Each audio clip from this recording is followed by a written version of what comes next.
Mga anak, huwag na kayong gumastos. Kaya ko pa naman. Ma, hindi ka naman namin pwedeng pabayaan. Tinan mo nga yung ubo mo, oh. Mag-iisang buwan na.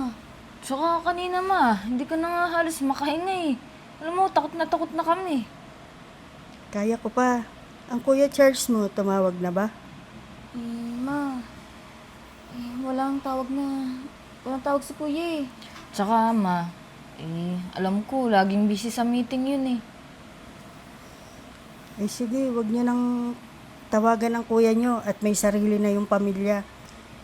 Ma, di ba pamilya niya din naman tayo? Oo nga, dapat nag-aalala man lang din si kuya sa'yo, hindi yung kami lang eh. Kami kaya ka naming alagaan, pero yung suporta ng pera. Nahihirapan tayo. Alam mo, may sarili ng pamilya ang kuya mo. Siyempre, priority niya yung kanyang pamilya. Kaya, kung ano na lang yung anuhin sa atin, yun na lang ang tanggapin natin. Ma, hindi ka naman po namin pwedeng pabayaan. Ang problema lang po kasi wala po kaming pera ni ate. Ihingi sana kami ng tulong kay kuya, ma. Kung pupunta kayo doon at hihingi kayo ng tulong, huwag na kayong magmamakaawa. Pero kailangan namin gawin yun. Kasi para sa'yo yun, hindi naman para sa amin eh. Saka ma, kung pupunta kami doon, hindi naman kami para magmakaawa. Tulong lang. Kahit magkano lang maibigay ni kuya para makapagpa-check up ka lang po. Mga anak, kung sakaling hindi ko nakakayanin, Huwag ka nga magsalita ng ganyan. Hindi ko naman kailangan ng pera eh. Yung maalala lang ako ng kuya mo, masaya na ako. Kaya basta gagawa kami ng paraan para lang Gumaling ka, ma. mapa-hospital ka namin. Huwag ka na umiyak, ma. Naiiyak na kami. Basta, ma, gagawa kami ng paraan para gumaling ka lang, ha? Sige, ma, magpahinga ka muna dito. Pupunta lang po muna kami kay kuya. Hihingi na kami ng tulong dun, Sige na, magpahinga ka na. Huwag ka na umiyak. Sige na.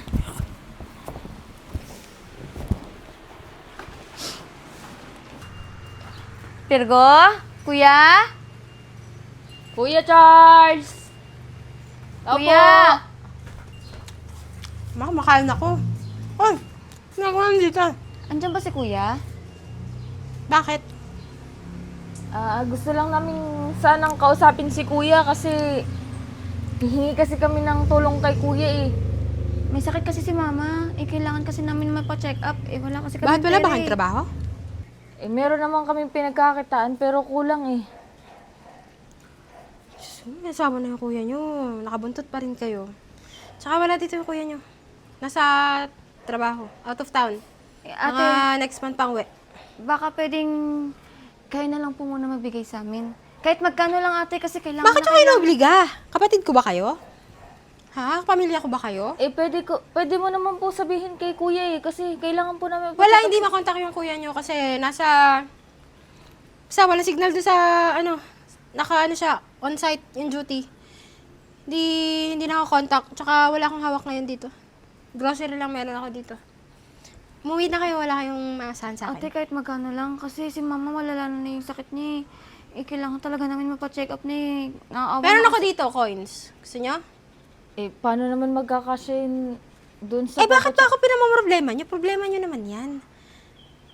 Alam nyo, may sarili akong magulang na dapat suportahan. Magulang nyo yan, suportahan nyo. Pero magulang po yun ni Kuya Charles. Wala nga ang Hindi. kuya nyo dito. Hindi ate, okay lang. Pwedeng pakisabi na lang kay kuya na dumaan kami dito para dumaan po siya sa bahay. Sige, sabihin ko na lang. Sige po. Sensya na po sa abala. Mukhang pera. Love, Oh, sino yung kausap mo? wala. May mga namamalimos lang eh. Sabi ko, tapos yung Pasko, nangangaroling pa kayo. Ikaw naman, di mo lang binigyan kahit barya. Ano ka ba, mapagsamantala yung mga ganun tao. Dapat din na yun pinapamihasa. Okay lang yun, may mga sobra naman sa atin eh. Siya nga pala, papasok na ako ha. Sige. Mamaya na. Magkape ka muna.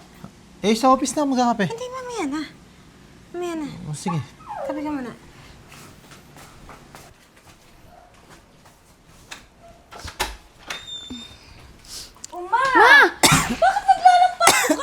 Ma, akin na ngayon, ma. Umupo ka na.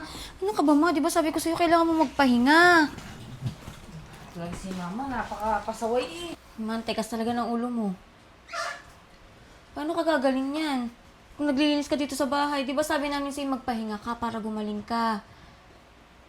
Ay, lalo akong magkakasakit pag ako'y nakahigalaang. Kaya kumikilos din ako. Ito si mama. Ay, kumusta nga pala yung lakad niyo sa kuya niyo? Ma, ito. Nagbigay nga pala si kuya, ma. Sige na, ito ma, oh. Pambibili po natin ng gamot mo, ma. Saka yung pampacheck up mo din. Para naman kumaling ka na. Maigi naman at hindi ako nakakalimutan ng kuya mo. Wala ba siyang balak na puntahan man lang ako?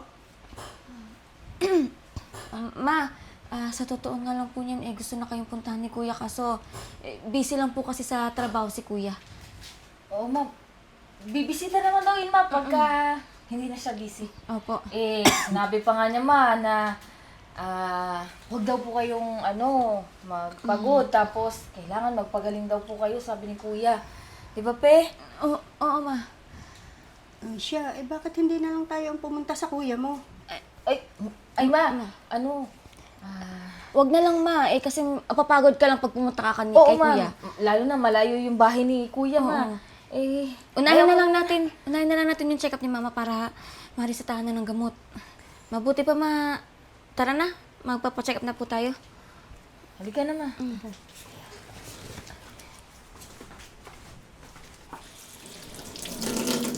Ate, Ano? may sabihin sana ako sa'yo eh. Kasi kahit ako natatake, kasi naniniwala ka ba na makakaya ni kuya na tiisin niya si mama na may sakit? Hindi eh.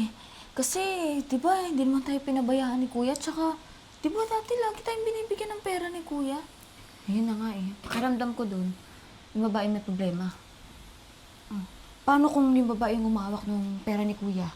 Yung cellphone ni kuya, kaya hindi natin siya makontak.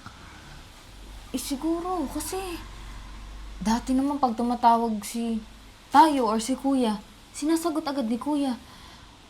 Tsaka doon pa lang sa pinakitang ugali ng asawa ni kuya halata namang Mata pobre, di ba? Oo. Saka pag tumupunta tayo doon, nagkakataon na wala si kuya.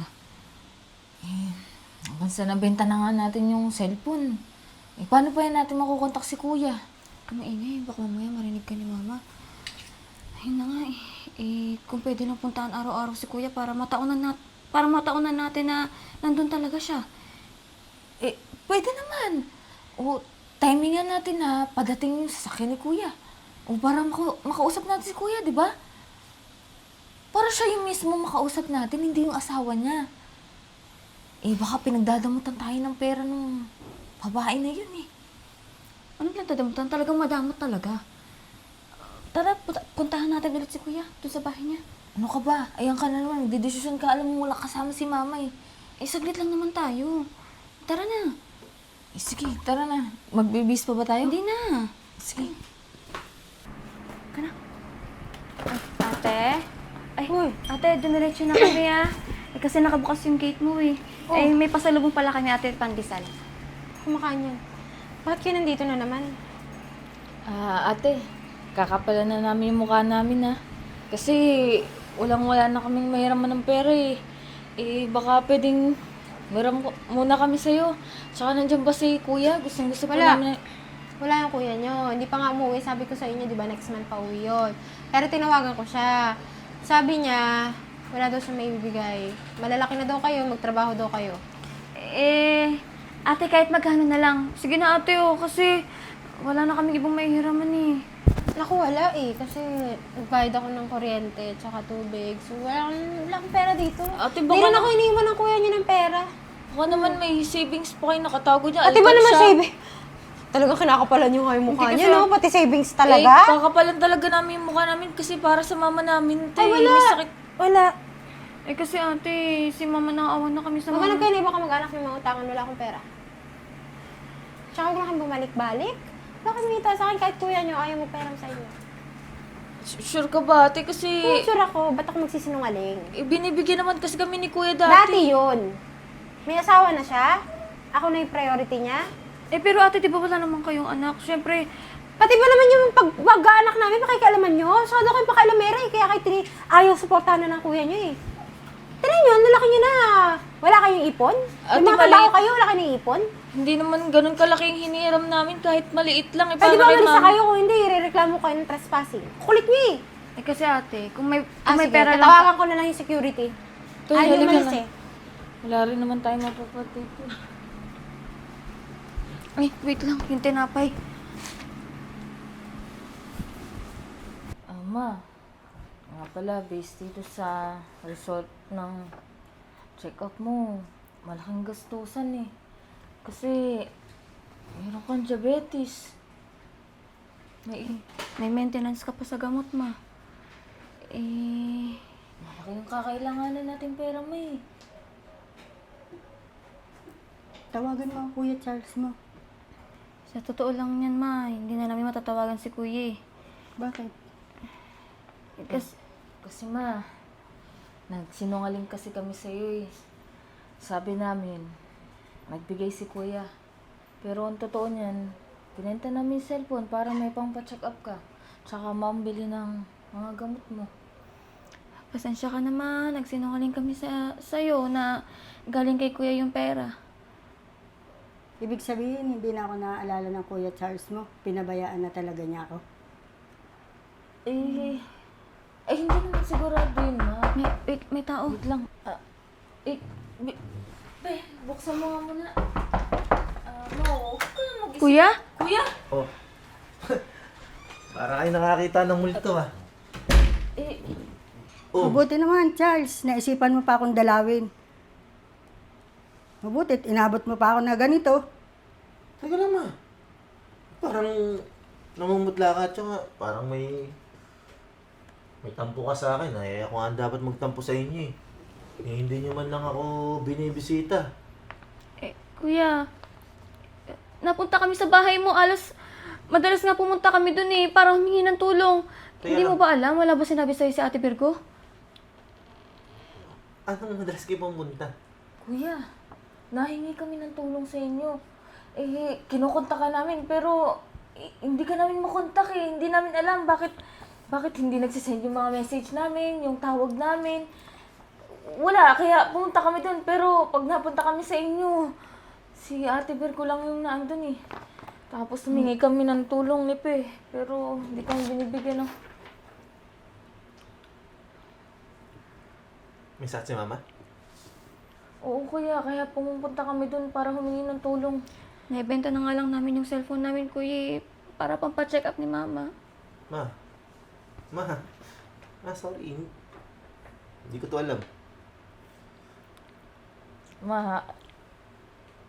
Kuya, sa totoo lang yan, malaki yung tampo ni mama sa'yo eh.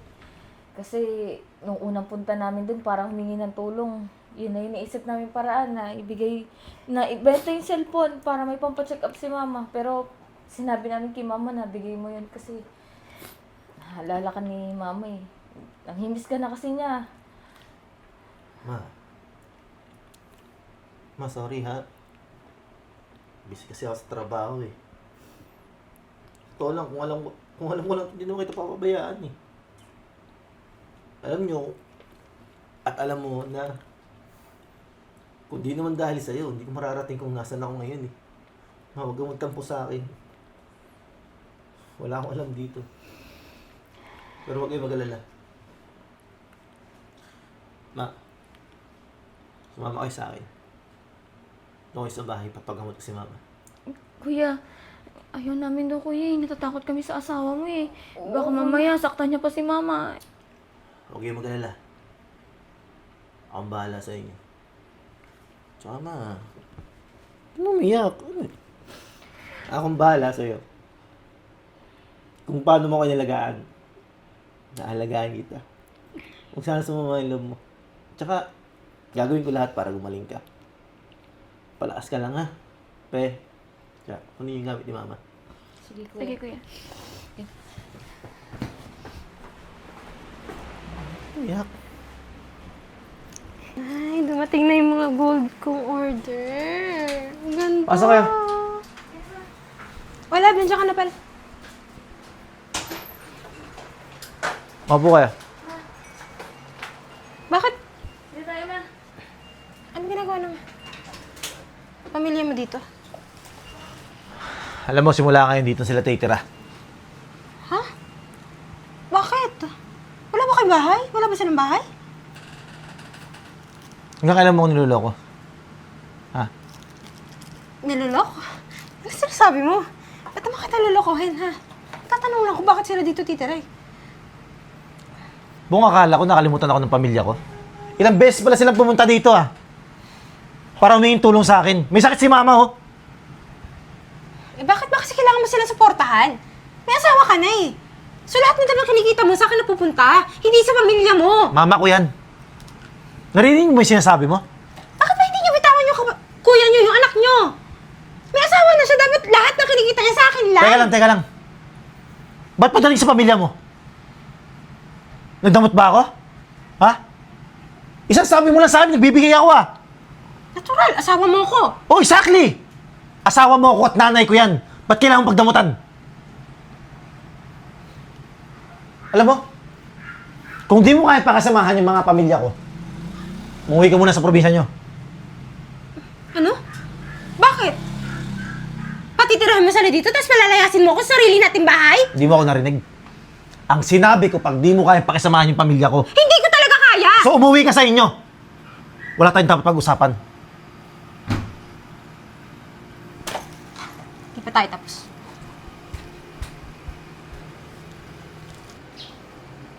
Kuya, okay lang ba na mag-stay kami dito kasi parang dahil sa amin, nag-away pa kayong mag-asawa.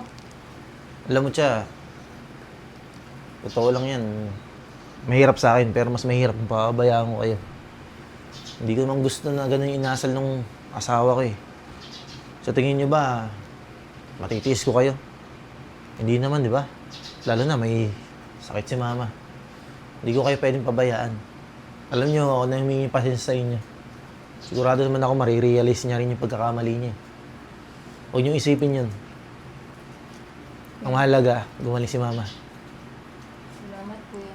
Salamat, anak. Kala ko tuluyan mo na kaming pinabayaan. Ma, kahit anong mangyayari, hindi mangyayari yun. Pero mabuti pa, samahan niyo si mama sa kabilang kwarto. May 3 kwarto dyan. Kayo na yung bahala mamili. Sige kuya, salamat ha. Tara ma. Tingnan ko mo naman.